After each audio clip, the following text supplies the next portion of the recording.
ISA Media. യാഹുവേ പടച്ചവനെ, ഉമ്മയുടെയും ഉപ്പയുടെയും കോലത്തിൽ ശൈത്താനെന്ന് ആ ശൈത്താന്റെ വലയിൽ കുടുങ്ങാതിരിക്കാനുള്ള ഒന്നാമത്തെ വഴി ആ ശൈത്താൻ നിന്നെ സ്നേഹിക്കാതിരിക്കുക, നിന്നെ സ്നേഹിക്കാതിരിക്കുക.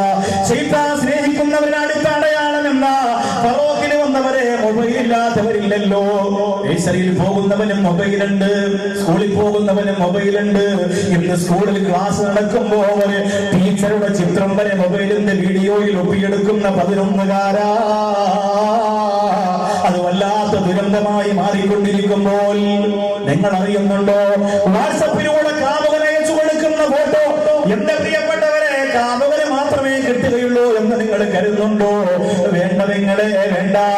നിന്റെ ശരീരം മുഴുവനും അതാ ഭർത്താവ് അയച്ചു കൊടുക്കുന്ന, കാമുകൻ അയച്ചു കൊടുക്കുന്ന ആ ശരീരത്തിന്റെ വീഡിയോ, ആ ശരീരത്തിന്റെ ഇമേജ് ക്ലിപ്പുകൾ മുഴുവനും അതാ നീ അറിയാതെ മൊബൈൽ കമ്പനിക്കാർക്ക് കവർന്നെടുക്കാൻ സാധിക്കുന്നതാണ്. അതുകൊണ്ടാണ് വാട്സപ്പ് ഡൗൺലോഡ് ചെയ്യുമ്പോ അതിനകത്ത് എഴുതി ചോദിക്കുന്നതിനോട് നമ്മളൊന്നും അറിയില്ല, എല്ലാം okay okay okay cancel okay, അങ്ങനെ കുത്താൻ മാത്രമേ അറിയൂ. അതിനകത്ത് ചോദിക്കുന്നത് എന്താ? ഈ വാട്സപ്പിലൂടെ വരുന്ന മുഴുവൻ ഇമേജുകളും വീഡിയോ ക്ലിപ്പുകളും ഞങ്ങൾക്ക് നിങ്ങളുടെ അനുവാദമില്ലാതെ കവർന്നെടുക്കാൻ നിങ്ങളുടെ സമ്മതമുണ്ടോ എന്ന് ചോദിക്കുമ്പോ ഓക്കെ, നമ്മളറിയില്ല. മാമായി വരും, മക്കളെ എനിക്കൊന്ന് വാട്സപ്പ് ഡൗൺലോഡ്, മാമക്കും ഓക്കെ, അങ്ങനെ എല്ലാവർക്കും ഓക്കെ അടിച്ചു കൊടുക്കും. പിന്നീട് പോയി പോലീസ് സ്റ്റേഷനിൽ പോയി പരാതി കൊടുക്കാൻ പറ്റൂല. എന്റെ മെമ്പർ നോക്കി എനിക്ക് മാത്രം അയച്ചെന്ന വീഡിയോ ക്ലിപ്പുതാ ഫറോക്കിലെ മൊബൈൽ കടയിൽ എല്ലാവരും ഇങ്ങനെ കേട്ടിക്കൊണ്ടിരിക്കുകയാണ്. എവിടെ നിന്ന് ഒന്നും അറിയാൻ വയ്യ. കംപ്ലൈന്റ് കൊടുത്തിട്ട് കാര്യമില്ല. നീ ആദ്യം ഓക്കെ അടിച്ചത് കൊണ്ട് അവർക്ക് സമ്മതം കിട്ടി, പൊരുത്തത്തോടു കൂടി കിട്ടി, അനുവദനീയമായ ക്ലിപ്പാ. പരാതി പറഞ്ഞിട്ട് കാര്യമില്ല. ആരോട് പരാതി പറയാൻ? നമ്മൾ കാണിച്ചു വെച്ച വൃത്തികേടുകൾ മുഴുവനും നമുക്കെതിരാകുന്ന ഒരു മോശമായ ഇന്ന് വാട്സപ്പ് ഗ്രൂപ്പുകളുണ്ട്. ആ ഗ്രൂപ്പുകളിൽ പണ്ഡിതന്മാരെയും തങ്ങന്മാരെയും തെളിവിളിക്കാൻ വേണ്ടി മാത്രം ചില ഗ്രൂപ്പുകളുണ്ട്. 10-20 ആളുകൾ കൂടിയിട്ട് ആ ഉസ്താദിനെ, ഈ ഉസ്താദിന്, ആ പണ്ഡിതനെ, ഈ പണ്ഡിതനെ, ആ തങ്ങൾ, ഇത് തന്നെ ജോലി. പള്ളിയുടെ കടയിലും കുടുംബശ്രീക്ക് പോയ പെണ്ണുങ്ങൾ പോയാൽ അവിടെയൊക്കെ അവിടെയാണ്. ഇതൊക്കെ തന്നെ ആചരിച്ചാൽ അല്ലാഹു റബ്ബുൽ ഇസ്സത്ത് കാത്തുരക്ഷിക്കട്ടെ. മരിക്കണ്ടേ സഹോദരങ്ങളെ? എന്ത് ധൈര്യമുണ്ട് നമുക്ക് പോകാൻ? നമ്മളിങ്ങനെ ഒരുങ്ങിയിരിക്കുക, എന്നാലും മരിക്കുമല്ലോ എന്നൊക്കെയാണ് പറയാ. പക്ഷെ എന്ത് ധൈര്യമാണ്, എന്ത് ധൈര്യമാണ് നമുക്ക് പോകാൻ. അല്ലാഹു റബ്ബുൽ ഇസ്സത്ത് കാത്തുരക്ഷിക്കട്ടെ. എന്റെ ഫറോക്കിൽ വന്ന സഹോദരങ്ങളെ, ശൈത്താൻ അടുത്ത് വന്നിരുന്നു കൊണ്ട് ഉപദ്രവിക്കണം. ആ ശൈത്താൻ നിങ്ങളെ സ്നേഹിച്ചു പോയാൽ ഉറപ്പായും അവസാന സമയത്ത് ശൈത്താൻ കടന്നു വരുന്നതാ. ഉറപ്പായും അവസാന സമയത്തിന്റെ പ്രിയപ്പെട്ടവരെ ശൈത്താൻ കടന്നു വരുന്നതാ. എന്റെ മുമ്പിലിരിക്കുന്നവരോട് സങ്കടത്തോടെ നമ്പരത്തോടെ ഞാൻ വീണ്ടും പറയുകയാണ്, പിടികൊടുക്കല്ലേ, ആ ശൈത്താന് പിടികൊടുക്കല്ലേ. അതിനുവേണ്ടി തീരുമാനിച്ചോ ചെറുപ്പക്കാരാ, മൊബൈലിന്റെ വീഡിയോ ക്ലിപ്പുകൾ അനാവശ്യമായത് ഞാൻ ഇനി കാണൂല. ബുദ്ധിമുട്ടാണെന്ന് എനിക്കറിയാം. തലച്ചകത്ത് ശൈത്താൻ കയറിയാൽ, ഞരമ്പിലൂടെ ശൈത്താന്റെ രക്തമോടിയാൽ നിനക്ക് പ്രയാസമാണെന്ന് എനിക്ക് നല്ലതുപോലെ അറിയാം. എന്നാലും പറയേണ്ടത് എന്റെ ബാധ്യതയാണ്.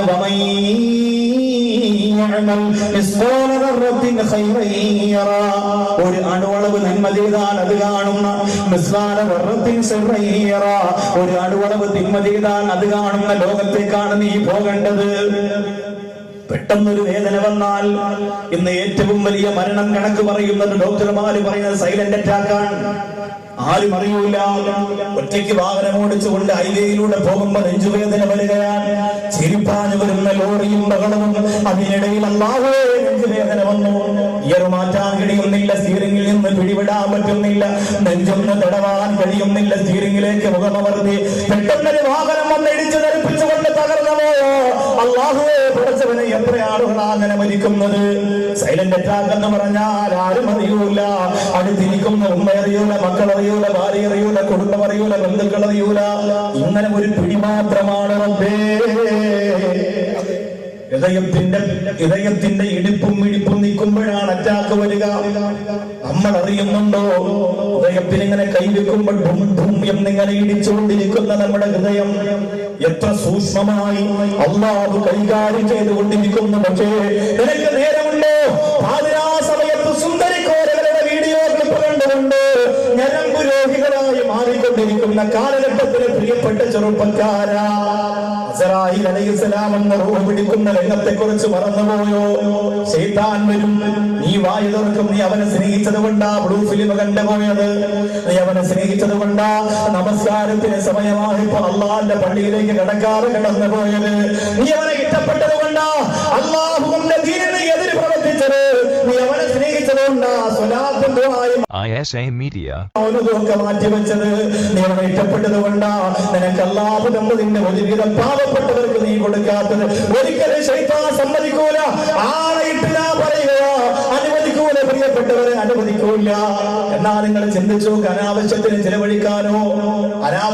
ചെലവഴിക്കാനോ ഭാര്യയും മക്കളെയും കൊണ്ട് താജ്മഹൽ കാണാൻ പോകുന്നു എന്ന് പറയുമ്പോ അതിന് കൊണ്ടിട്ട് നീ ഒരു കൊഞ്ചു കുഴഞ്ഞുകൊണ്ട് ഭാര്യ മുമ്പിൽ വന്ന ആ പണം ചെലവഴിക്കാൻ ഭർത്താവിന്റെ മനസ്സിൽ ശൈത്താനാണ് തോന്നിപ്പിക്കുന്നത്. താജ്മഹൽ കാണല് ഹറാമല്ല പ്രിയപ്പെട്ടവര്, പക്ഷെ അതിനു വേണ്ടിയിട്ട് ഒരുങ്ങി കെട്ടി പോകുമ്പോ അടിയിൽ എന്തൊക്കെ ഹറാമുകളുണ്ടോ അത് മുഴുവനും നീ കാണുന്നില്ലേ? നിന്റെ മക്കൾക്ക് വേണ്ടി ഡ്രസ് എടുക്കാൻ വേണ്ടി ചെലവഴിക്കുന്നത് എത്രയാ? എല്ലാ ഷോപ്പിംഗ് മാളുകളിലും ഇന്ന് തിയേറ്ററാണ് ആദ്യം പണിയുക.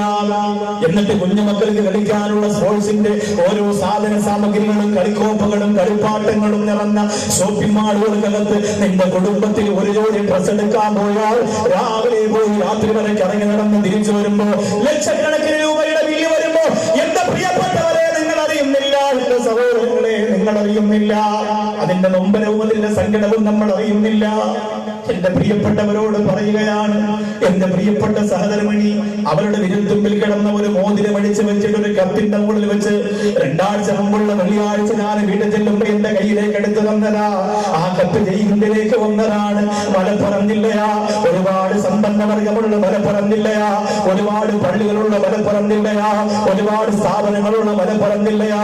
ആ കുടുംബത്തിലെ ഒരു പ്രിയപ്പെട്ട ഉമ്മ കത്തെഴുതിയിരിക്കുകയാണ്, പൊന്നോ മലപ്പുത്രിയുടെ കല്യാണമാ കഴിഞ്ഞിട്ടില്ല, ഒരു നിവർത്തിയുമില്ല, ഒരു നിർവാഹവുമില്ല, ആരുപോലും സഹായിക്കാറില്ല. ഉസ്താദിനോട് പറഞ്ഞ് എന്തെങ്കിലും ചെയ്യുമോ? നിങ്ങൾക്കറിയില്ലേ ഇപ്പോഴത്തെ അവസ്ഥ? അങ്ങനെ ഏതെങ്കിലും ഒരു കുഞ്ഞിന്റെ കാര്യം പറഞ്ഞ് നിങ്ങളിൽ നിന്ന് ഞാൻ പൈസ പിരിച്ചാൽ നാളെ നിങ്ങൾ എന്ത് പറയും? എന്തെങ്കിലും ഒന്ന് കിട്ടാൻ വേണ്ടി കാത്തിരിക്കുന്നവരാണ്. നിങ്ങൾ പറയും ഭാഗവി പ്രസംഗത്തിൽ വന്ന് കുറെ അയാൾ പിരിച്ചിട്ട് കൊണ്ടുപോയി, യതീമിന്റെ പേര് പറഞ്ഞ് അയാൾ കൊണ്ടുപോയി തിന്നുകയാണ്. അത് പറയാൻ മാത്രം ജനിച്ചവരെ, അത് പറയാൻ വേണ്ടി മാത്രം പിറന്നവരെ അള്ളാഹു ബോധം തരുന്നത് വരെ നിങ്ങൾ പറഞ്ഞുകൊണ്ടിരിക്കും. ഉറപ്പാണ്. അള്ളാഹു പുറത്തു തരട്ടെ, അള്ളാഹു പുറത്തു തരട്ടെ. കാസർഗോഡ് ജില്ലയിലെ നായന്മാർ മൂലയിൽ ഒഡീശ്വരന്മാര് താമസിക്കുന്ന ജില്ലയിൽ പ്രസംഗത്തിന് പോയപ്പോ അതിൽ ചാരി വെച്ചിരിക്കുന്ന ഓലക്കീറിനടിയിൽ താമസിക്കുന്ന 80 വയസ്സുള്ള ഖദീജ എന്ന ഉമ്മ, ആ ഉമ്മയുടെ അടുത്ത് ഞാനൊന്ന് കാണാൻ പോയി. ആ ഉമ്മാക്ക് ആര് കാശ് വന്നാലും ഉമ്മ നിങ്ങൾക്ക് തരാമെന്ന് വാക്കുകൊടുപ്പിട്ട് ഇറങ്ങി വരുമ്പോ കണ്ണു നിറഞ്ഞൊഴുകുന്ന പ്രിയപ്പെട്ട ഉമ്മയെ കണ്ട് പറയാറ്, ആ ഉമ്മയുടെ കയ്യിലൊന്ന് തലവെച്ച് പോയി, തലയിലൊന്ന് കൈവച്ചു പോയി. എന്റെ ഉമ്മയെ ഓർമ്മിച്ചുകൊണ്ടാണ് ഞാൻ ചെയ്തു പോയത്. എന്റെ ജീവിതത്തിൽ ഞാൻ പ്രസംഗത്തിന് വേണ്ടി ആദ്യം വീട്ടിൽ നിന്നിറങ്ങുമ്പോ 4 സൈഡ് മൂല കൊണ്ട് മറച്ച വീട്ടിനകത്ത് നിന്നാ പുറത്തു വന്നത്. ആ ഓർമ്മ എന്റെ മനസ്സിനെ അലട്ടിയപ്പോ അല്ലാഹുവേ, ആ ഉമ്മയുടെ തലയിലേക്ക് ഞാനൊന്ന് കൈവച്ചു പോയി.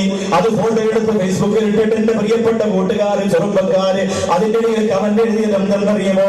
നൗഷാദ് വാക്കവി അന്യ സ്ത്രീയുടെ തലയിൽ പിടിച്ചത് കണ്ടില്ലേ? ഇയാളെന്നൊരു പ്രഭാഷകനാ, ഇയാളെന്നൊരു പ്രബോധകനാ. ആർക്ക് വേണ്ടിയാണ് നീ അങ്ങനെ പറയുന്നത്?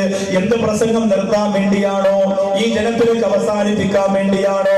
അസൂയ എന്ന് പറയുന്ന ക്യാൻസറിനെക്കാളും മാരക രോഗം ഹൃദയത്തിനകത്ത് വന്ന ഒരു വാദം നിനക്ക് ഉപകാരപ്പെടൂല പൊന്നമോനെ, ഒരു സ്ഥാപമാരും നിനക്ക് ഉപകാരപ്പെടൂല പൊന്നമോനെ.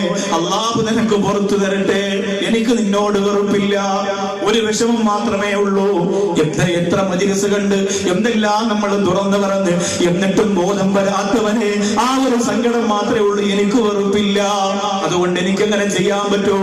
എന്റെ പ്രിയപ്പെട്ടവൾ പറയുന്നു, ഈ മോതിരം ഒന്ന് കൊടുക്കുമോ? ഈ മോതിരം ഇനി പോകുന്ന സദസ്സിൽ ആ പ്രിയപ്പെട്ട ഉമ്മാടെ നമ്പർ ഇതിലുണ്ട്, വിളിച്ചിട്ടൊന്ന് കൊടുക്കുമോ? നമുക്ക് മക്കൾ വളർന്നു വരുന്നവരല്ലേ? നമ്മൾ മരിച്ചുപോയാൽ, നിങ്ങൾ മരിച്ചുപോയാൽ, നമ്മുടെ മക്കൾ ഇതുപോലെ മറ്റൊരാളുടെ വീടിന് മുന്നിൽ പോയിട്ട് തെണ്ടേടുന്ന ഗതികേട് വരാൻ പാടില്ലല്ലോ എന്ന് പറഞ്ഞപ്പോ എന്റെ പ്രിയപ്പെട്ടവരെ എന്റെ മനസ്സുവല്ലാതെ സങ്കടം കൊണ്ട് നിറഞ്ഞു പോയി. ശൈത്താനെ സ്നേഹിച്ചുകൊണ്ട് ജീവിച്ചോ? ഫറൂഖിലൊരു പ്രസ്ഥാനം വളർന്നു വരുന്ന അല്ലാഹുവേ, മുസ്ലിം കൾച്ചറൽ ഓർഗനൈസ് എന്ന് പറയുന്ന 4 കൊല്ലം കൊണ്ട് ആരെങ്കിലും അവർ ഉപദ്രവിച്ചോ? ഒരു സംഘടനയ്ക്കും ഒരു പ്രസ്ഥാനത്തിനും എതിരാവാറ് അഭിമാനത്തോടെ വളർന്നു വരുന്ന പ്രിയപ്പെട്ട പ്രസ്ഥാനമാണ്. എന്റെ മുമ്പിൽ ഇരിക്കുന്നവരോട് കാല് പിടിച്ചിട്ട് ഞാൻ ചോദിക്കുകയാണ്, നമ്മുടെ സമുദായം ചിന്ന ഭിന്നമാകുന്നത് നിങ്ങൾക്ക് കാണാൻ കഴിയുണ്ടോ? യതീമീങ്ങളെ ഇസ്ലാമിന്റെ ശത്രുക്കൾ വീട് കയറി മാനഭംഗപ്പെടുത്തുന്നത് കാണാൻ നിങ്ങൾക്ക് കൊതിയുണ്ടോ? ഇന്ന് പെരിന്തൽമണ്ണ പാണ്ടിക്കാട് ദറസിൽ നിന്ന് ഞാൻ ഇറങ്ങി വരുമ്പോൾ നിങ്ങൾ പറയൂലേ എസിയിലേക്ക് കിടക്കോളൂ, കൊട്ടാരത്തിലേക്ക് കിടക്കോളൂ. ഞാൻ ഇന്നലെ കിടന്നത് കബർ പോലെയുള്ള റൂമിലാ. പച്ചപ്പട്ട് മുകൾ ഭാഗത്ത് കിട്ടിയ പാണ്ടിക്കാട് ഉസ്താദിന്റെ പള്ളിയിലെ ദറസിന്റെ റൂമിലാ ഞാനും എന്റെ 2 ഡ്രൈവർമാരും കിടന്നത്. അവിടെ ഇറങ്ങി വരുമ്പോ അവിടെ പഠിക്കുന്ന അഹമ്മദ് കലീർ എന്ന് പറയുന്ന പാവപ്പെട്ട മുത്തല്ലിമ് ദുആ ചെയ്യാൻ പറഞ്ഞു. അവന്റെ ജ്യേഷ്ഠൻ വാഹനാപകടത്തിൽ മരണപ്പെട്ടു പോയി. ഉസ്താദേ, എന്റെ മൂത്ത പെങ്ങൾക്ക് 35 വയസ്സാണ്, ഇതുവരെ കല്യാണം കഴിഞ്ഞിട്ടില്ല. 35 വയസ്സാണ്, ഇതുവരെ കല്യാണം കഴിഞ്ഞിട്ടില്ല. എന്റെ രണ്ടാമത്തെ അനുജത്തിക്ക് 26 വയസ്സാ, കല്യാണം കഴിഞ്ഞിട്ടില്ല. ഞാനിവിടെ പഠിക്കാൻ വന്നത് എല്ലാ കാര്യങ്ങളും എന്റെ ജ്യേഷ്ഠൻ ഏറ്റെടുത്തത് കൊണ്ടാണ്. അപകടത്തിൽ മരിച്ചുപോയി ഉസ്താദേ, ഇനി ആരുമില്ല ഉസ്താദേ, എനിക്ക് പഠിച്ചുകൊണ്ടിരിക്കാൻ കഴിയൂല ഉസ്താദേ. കിതാബ് നിവർത്തി വെക്കുമ്പോ മനസ്സ് പൊട്ടുകയാ. എനിക്ക് കിതാബ് ഓതാൻ കഴിയുന്നില്ല, എനിക്ക് ഖുർആൻ ഓതാൻ കഴിയുന്നില്ല. എന്റെ പൊന്നാര ഉമ്മച്ചിയുടെ ചിത്രം എന്റെ മനസ്സിലേക്ക് നിറഞ്ഞു വരികയാണ്. എന്തൊക്കെ പോയി ഒരാഴ്ചയായിട്ടുള്ളൂ വാഹനാപകടത്തിൽ മരിച്ചിട്ട്. അല്ലാഹുവേ, ആ മുത്തല്ലിമിന്റെ കണ്ണീര് കണ്ടപ്പോ കൽബ് പൊട്ടിപ്പോയി. എന്റെ പ്രിയപ്പെട്ട ഫറൂഖിൽ വന്ന സഹോദര, നീ ഇങ്ങനെ ശൈത്താനെ സ്നേഹിച്ചുകൊണ്ട് കഴിഞ്ഞോ? പാതിരാത്രി മൊബൈലിലൂടെ ബ്ലൂ ഫിലിമിലൂടെ ആസ്വദിച്ചുകൊണ്ട് കഴിഞ്ഞോ? നിനക്കൊരു കഷ്ടപ്പാട് വല്ല തരാതിരിക്കാൻ വേണ്ടിയിട്ടാണ് നീ ജീവിക്കുന്നതെങ്കിൽ എപ്പോഴാണ് കഷ്ടപ്പാട് വരുന്നതെന്ന് പറയാൻ പറ്റൂല.